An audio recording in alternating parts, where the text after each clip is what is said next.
I've been sitting in this chair for 3 days now, trying to figure out how to say this. 3 days, just sitting, thinking. I'm 94 years old, and I know that doesn't mean much to most people watching this, just a number. But when you're the one carrying it, it feels like everything. I've got a box on the table next to me, old photographs, a few letters, some things I kept for reasons I can't fully explain anymore. I was going through it the other night, couldn't sleep, which happens a lot at my age, and I came across a picture, just a simple photograph. My wife, my kids, probably 1974, maybe 75. Everyone's laughing at something. The backyard, summertime, and I sat there holding that picture for a long time.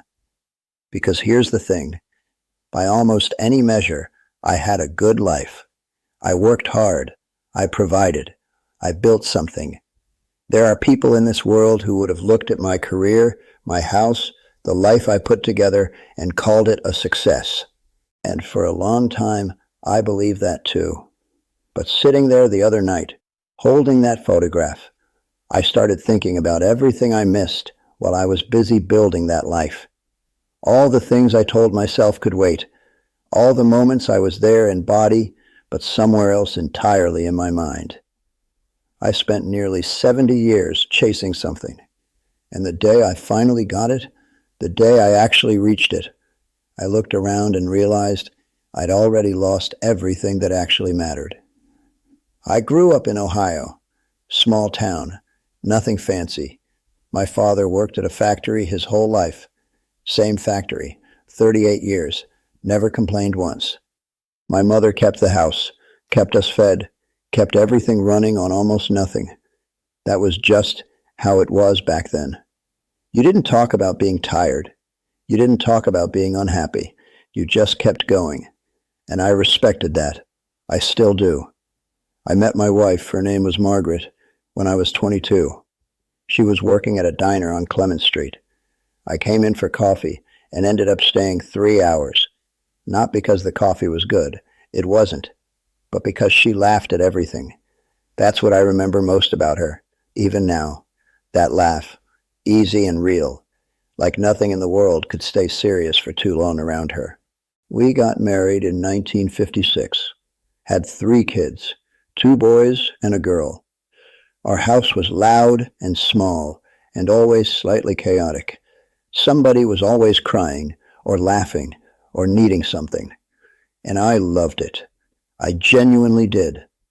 Those early years, I was present. I was happy. But I also had this hunger. I don't know how else to describe it. I wanted to build something. I wanted to be more than my father was. Not because I didn't respect him, but because I thought that's what a man was supposed to do. Climb, achieve, provide more than the generation before you. That was the air we breathed back then. Work hard, move up, give your family a better life. Nobody told you that the climbing itself could become the problem. Nobody warned you that you could be so focused on building a future that you forget to live in the present. Margaret used to say dinner was at 6, and I'd come in at 7, sometimes 8, and she'd warm up my plate without a word. I thought that was love, her waiting for me. Now I think maybe she was just patient, and I mistook her patience for everything being fine. It wasn't fine. I just wasn't paying close enough attention to notice.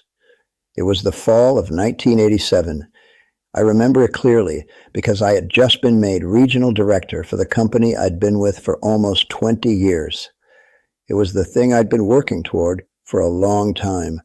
And when it finally happened, I felt this enormous sense of arrival.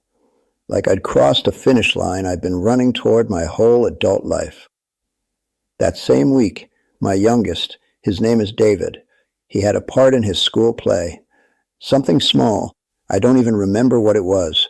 He'd been talking about it for weeks, practicing his lines at the dinner table. Margaret had reminded me twice, maybe 3 times. I was at the office late that Thursday. Paperwork, phone calls, The kind of things that feel urgent when you're in the middle of them and mean nothing 20 years later. My phone rang. It was Margaret. She didn't yell. She didn't guilt me. She just said quietly, "It started at 7, Robert. It's 7:30. I said I'd try to make the second half. I didn't make it. David never said anything to me about it. He was 11 years old, and he just didn't say anything. That's the part that still gets me. If he'd been angry, maybe I would have woken up sooner, but he just went quiet. And I told myself that meant he understood. A few days later, Margaret and I were sitting in the kitchen after the kids were in bed. She wasn't upset.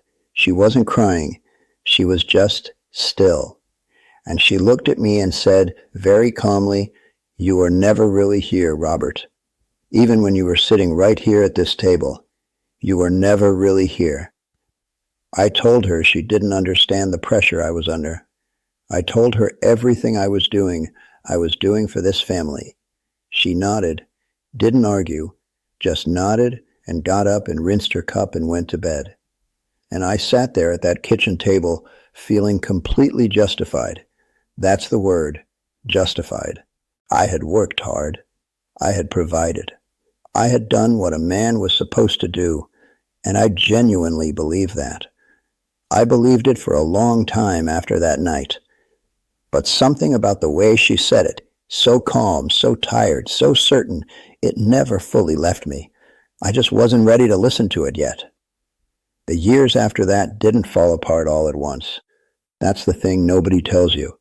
It's not like the movies where there's one big dramatic moment and everything breaks. It was quieter than that, slower, like a house that develops a crack in the foundation. From the outside, everything looks fine, but something underneath is shifting. Margaret and I stopped fighting somewhere in the early 90s, and I thought that meant things had gotten better. I thought the quiet meant peace. It didn't. It meant she'd stopped expecting things from me. There's a difference, a big one. I just didn't understand that until much later. My kids grew up and moved away and built their own lives. And I was proud of them. I am proud of them. But somewhere along the way, I realized I didn't really know them. Not deeply. Not the way a father should know his children. I knew their accomplishments. I knew their jobs and their addresses. But their fears, their disappointments, the things that kept them up at night, I'd missed all of that. I was never the person they called when something was wrong. That one took a long time to admit. Margaret got sick in 2003, cancer. And I tried to show up then. I really did. I retired early. I was home. I drove her to every appointment. And she let me. She was kind about it. She never once said, "I told you so." But sometimes I'd catch her looking at me with this expression I couldn't quite read. Not anger, not resentment.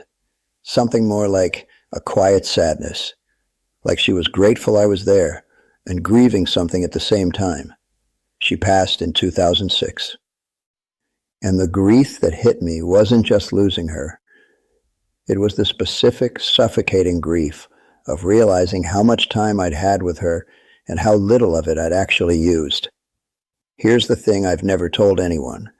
About a year before she got sick, she asked me, just once, very gently, if I could step back from a consulting project I'd taken on, just to have more time together. She didn't ask often. She wasn't that kind of woman. I told her I just needed to finish this one thing. I didn't finish it for another 2 years. She never asked again. And I have carried that with me every single day since. Every single day. When you get to be my age, the noise stops. That's the only way I know how to describe it. All the urgency, all the ambition, all the things that felt so important for so long, it just quiets down. And what's left is very simple, very clear. I understand now what I couldn't see when I was in the middle of it all. My father's generation handed us a blueprint. Work hard, sacrifice, provide, be strong. And there was nothing wrong with that blueprint exactly.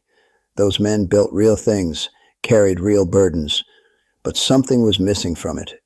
Nobody drew in the part about being present. Nobody included tenderness. Nobody said that your family doesn't just need what you earn. They need you, the actual you, sitting at the table, listening, being there in a way that has nothing to do with money.